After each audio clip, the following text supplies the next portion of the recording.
기록되어 있습니다. 그 이유는 이제 이스라엘 방백들 가운데 다시 큰 이제 죄의 누룩이 퍼지고 있는 것을 듣게 되었기 때문이었습니다. 이방 여인들과 다시 이들이 어울리고 또 통혼을 하고 교혼을 하고 혼인을 하고 그들의 또 문화와 그 가증한 행위들을 받아들이는 일들이 생겨나고 있다라는 그런 소식이었습니다. 더 기가 막힌 것은 또 지도자들이 앞장서서 그 일을 하고 있다. 방백들과 고관들이 이 죄에 더 으뜸이 되었다. 심각하죠. 이들의 행위는 바로 영향력과 파급력을 갖게 되는데 지도자들이 앞장서서 이 일을 하고 있으면 그 밑에 백성들은 말할 것도 없죠. 당연히 그대로 보고 다 이제 따라하고 있는 것이 분명합니다. 에스라가 이 말을 듣고 그래서 너무 기가 막혀서 속옷과 겉옷을 찢고 머리털과 수염을 뜯으면서 너무 탄식이 나오는 거죠. 지도자들부터 앞장서서 이 일을 하고 있고 이 백성들 가운데 독버섯처럼 이제 벗어나갈 것은 너무나 뻔한 일인데 생각할수록 기가 막혀서 이런 이제 탄식을 하고 있습니다. 하나님 앞에 나와서 이제 고백하고 또 회개의 기도를 드리는 이제 그런 내용인데요. 참 우리가 제3자의 입장에서 사실 이렇게 읽어도 좀 어이가 없죠. 이럴 수가 있는가? 어떻게 저럴 수가 있는가? 근데 그럴 수 있다는 거, 이게 성경이 그걸 기록하고 있습니다. 그만큼 죄의 뿌리라고 하는 것이 얼마나 무서운가 하는 거죠. 바로 이 죄악 때문에, 이런 행위 때문에 하나님께서 얼마나 이들을 혹독하게 다루셨는가라는 것을 우리가 선지서를 통해서 그동안 줄기차게 이렇게 배워왔습니다. 읽어왔습니다. 이렇게 하지 말라고, 이러면 하나님의 징계가 있을 거라고 선지자들이 그렇게 소리를 목청을 높여서 외쳤는데도 안 들었죠. 그렇게 이들이 분별력이 없어서 참 선지자의 말과 거짓 선지자의 말을 구별하지 못하고 계속 거짓 선지자의 말만 듣고 이제 이 행위를 하면서도 괜찮을 거다, 자신들은 절대 괜찮을 거다라는 착각 속에 빠져 살았습니다. 하나님 결국 이제 경고하셨던 그 징계의 매를 드셔서 정말 극약 처방을 내리셨어요. 오직하면 이스라엘이 짓밟히고 예루살렘이 무너지고 성전이 불에 타는, 정말 상상할 수 없는, 어떻게 하나님의 정이 이렇게 이방인들에게 짓밟히고 모욕을 당할 수 있는가? 하나님의 백성이 어떻게 이런 수모와 치욕을 당하고 끌려가서 노예로 다시 살아가는 이런 일이 있을 수 있는가? 그런 그 충격과 정말 트라우마로 남을 만한 일이죠. 얼마나 트라우마가 남았는가. 지금도 조금 이야기가 빗나갔습니다만 이스라엘 사람들 아직까지도 이걸 기억합니다. 그래서 결혼식 때 그들은 그 밑에다 유리컵을 놓고 발로 밟아서 깨는 퍼포먼스가 있어요. 유대인의 결혼식에는 반드시 성전이 무너졌던 그 사건을 우리는 기억하자라는 발로 깨는 게 성전이 깨지는 것을, 그래서 가장 인생에 기쁘고 즐거운 결혼식하는 그 장소에도 우리가 이거 잊어버리면 안 된다. 우리의 성전, 하나님이 우리의 성전까지도 무너지게 하신 분이시다. 그 사건을 우리는 잊으면 안 된다. 그래서 결혼식장에서 발로, 신랑 신부가 발로 이렇게 밟아서 유리잔을 깨는, 지금까지도 그 트라우마가 남아있는 그 충격적인 사건이라는 거죠. 근데 이렇게까지 해서 하나님이 그 가운데 남은 자를 남겨놓으셔서 다시 이제 새롭게 회복의 역사를 이루어 가시는 이제 그런 현장이죠. 그런데 그들 가운데 다시 이런 죄악이 들어간, 참 놀라운 일이죠. 이 사람들이 또 보통 사람들이 아니잖아요. 그래도 그거 다 이렇게 견뎌내고 겪으면서 깨닫고 회개하고 예루살렘 재건한다, 하나님 이렇게 하라 명령 내리시니까 또 그곳에서 다 그거 내려놓고, 그 바벨론에서 그동안 오랫동안 살면서 터를 잡았던 그 모든 삶의 기반 다 내려놓고 예루살렘의 회복을 위해서 그래도 나름 다 이렇게 믿음으로 온 사람들 아니겠습니까? 근데 그런 사람들 가운데도 이런 다시 죄악이 보존하기 시작했다. 이방인들의 그 가증한 행위를 또 반복하기 시작했다. 그것도 지도자들부터 시작해서 참 기가 막히고 이럴 수가 있나 싶은데 이럴 수 있다는 거, 성경이 이렇게 우리 앞에 역사가 이렇게 얘기하고 있고, 또 사실 우리 하나님 앞에서 우리의 본성, 연약한 본성을 생각하면 이럴 수 있다는 거 우리도 사실은 알죠. 인간이 얼마나 죄 앞에 무력한, 연약한가. 죄의 누룩이라고 하는 게 얼마나 지독하고 무서운가. 우리가 난치병, 정말 치료 안 되죠. 치료했나 싶으면 다시 살아나고, 약을 투여해서 그냥 옆에 세포까지 다 태워버릴 것처럼 그렇게 항암 치료나 보면 표적 치료 이런 것들이 그렇죠. 그렇게 독하게 치료했는데도 시간 지나고 나면 다시 재발하기도 하고 참 지독하다, 무섭다라는 생각을 하는데 죄는 그것보다 훨씬 더 지독하고 무섭다. 예수님이 항상 누룩을 조심하라. 바리새인들과 사두개인들의 누룩 조심하라고 계속 제자들에게 강조하셨던 것도 죄가 이만큼 무섭다라는 거죠. 우리가 경각심, 우리는 역사가 계속해서 반복해서 우리에게 알려주는 이 무서움을 좀 제대로 우리가 받아들일 수 있어야 하겠습니다. 결국 이 경각심이 무너지는 데서 모든 것이 다 시작이 되는 거, 문제가 시작이 되는 거죠.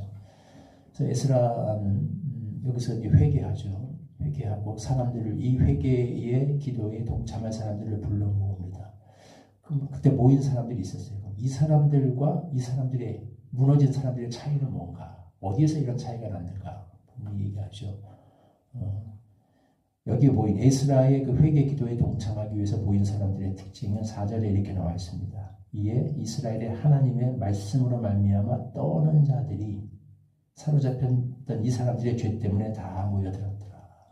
다 기가 막혀서 앉았더라. 이 모여든 사람들의 마음에는 이게 무너지지 않았다. 어떤 것? 하나님의 말씀으로 인해서 떠는 그 심령. 이게 이 사람들 아직까지 살아있는 사람들이에요. 에스라는 이게 아직 살아있었습니다.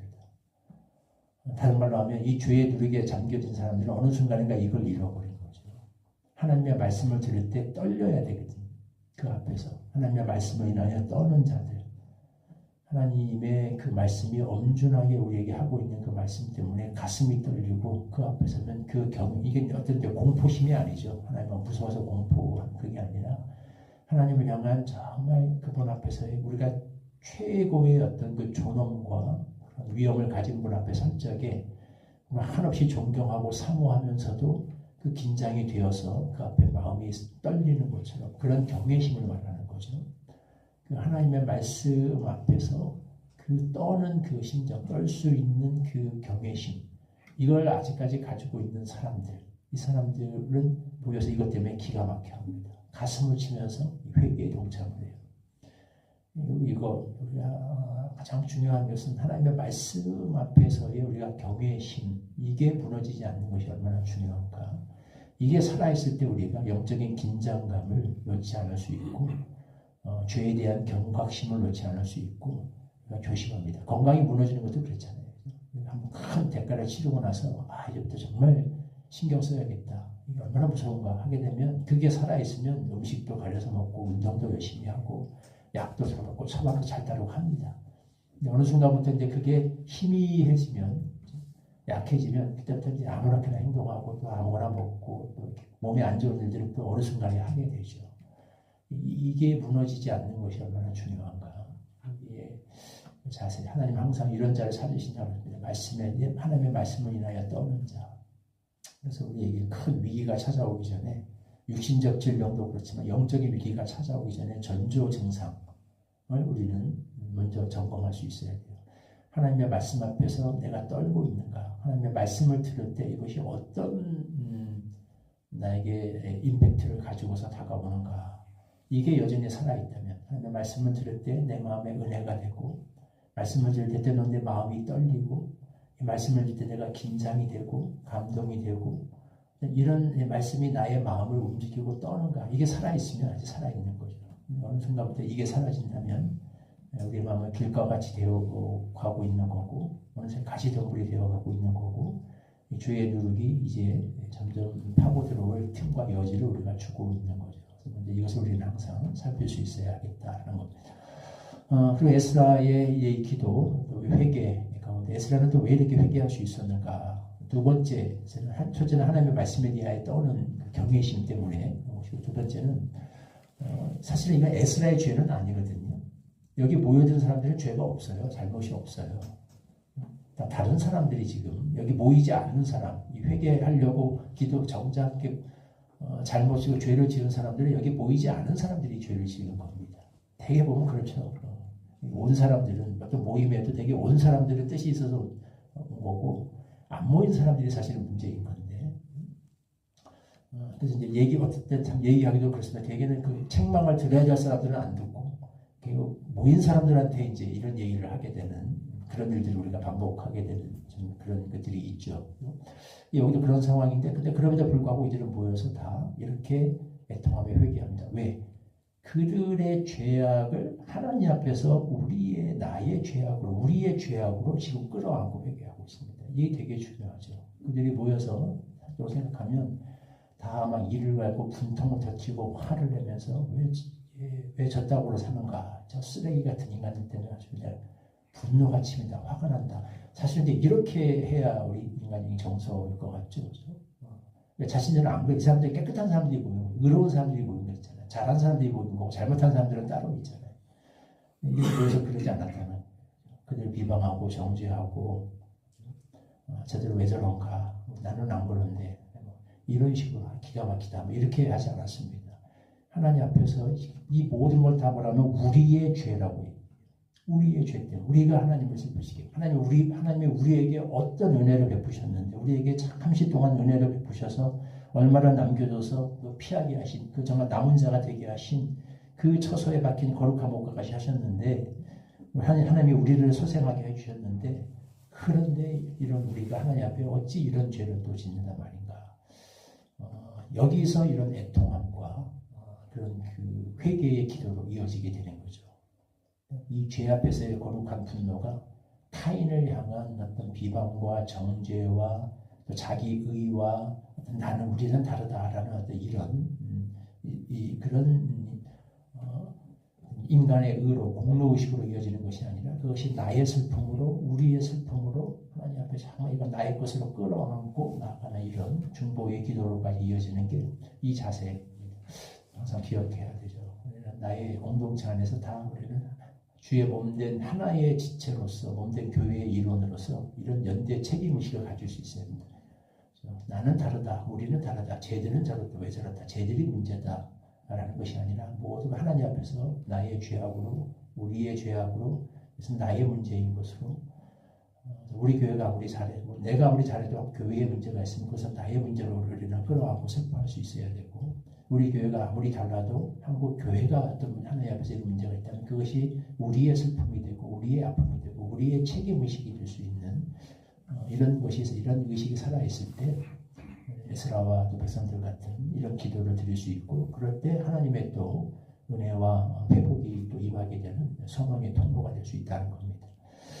우리에게 이런 마음 은혜들을 주시길 기도합니다. 하나님의 말씀을 인하여 떨 수 있는 이 영적 긴장감과 경외심을 우리는 항상 잊지 말아야겠고 나 혼자 잘하면 된다가 아니라 하나님 앞에서 우리가 이런 지체의식을 가지고 모든 공동체의 상황을 나의 것으로 여기고 하나님 앞에 나아가서 늘 살피고 기도하고 회개하고 나의 문제로 끌어안고 간구할 수 있는 이런 마음이 우리에게 살아있어야겠다는 겁니다. 이런 마인드가 우리에게 살아있기를 소망하고 간구합니다. 6절 말씀 같이 한 목소리로 읽겠습니다. 4절과 6절 먼저 4절 말씀 읽겠습니다. 시작. 이에 이스라엘의 하나님의 말씀으로 말미암아 떠는 자가 사로잡혔던 이 사람들의 죄 때문에 다 내게로 모여오더라. 내가 저녁 제사 드릴 때까지 기가 막혀 앉았더니 6절 시작. 말하기를 나의 하나님이여 내가 부끄럽고 낯이 뜨거워서 감히 나의 하나님을 향하여 얼굴을 들지 못하오니 이는 우리 죄악이 많아 정수리에 넘치고 우리 허물이 커서 하늘에 미침이니이다. 하나님 많은 사건을 통해서 하나님의 엄중하신 징계의 회초리를 보고도 또 그 가운데 다시 또 베풀어 주신 하나님의 그 한없는 은혜를 체험하고도 또다시 이방인들의 가증한 행위를 받아들이는 지도자들이 앞장서서 받아들이고 독보사처럼 또 이 죄악이 퍼져나가는 이스라엘의 안타까운 현실 속에서 죄라고 하는 것이 얼마나 무서운가라는 것을 다시 한번 깨닫습니다. 이에 대한 경각심이 무너지는 순간 바로 우리도 어느 누구도 다 예외 없이 이렇게 될 수 있다는 것 명심하게 하여 주시옵소서. 여호와의 말씀을 인하여 떨 수 있는 이 심령이 무너지는 순간 어느 누구에게도 이와 같은 일이 찾아날 수 있음을 기억하게 하여 주시고, 늘 주의 말씀이 우리의 심령을 움직이고 우리의 마음을 감동시키고 그 앞에 두려워 떨며 경외함으로 나갈 수 있는 이런 믿음과 자세를 가진 신앙, 이것이 우리의 믿음이 되게 하여 주시옵소서. 공동체의 죄악이 곧 나의 죄악이요, 공동체의 문제가 곧 나의 문제임을 알고 그렇게 끌어안고 나아가 기도했던 에스라의 이 마음과 이 기도가 또한 하나님 앞에서 우리의 마음 자세가 되게 하여 주시고, 이런 지체의식과 공동체 의식을 가지고서 주 앞에 나가 기도하며 간구하는 우리들이 되게 하여 주옵소서. 예수님의 이름으로 기도하옵나이다. 아멘. 290장 첫절과 1절 보시고 주님 가르쳐 주신 기도를 함께 기도하겠습니다.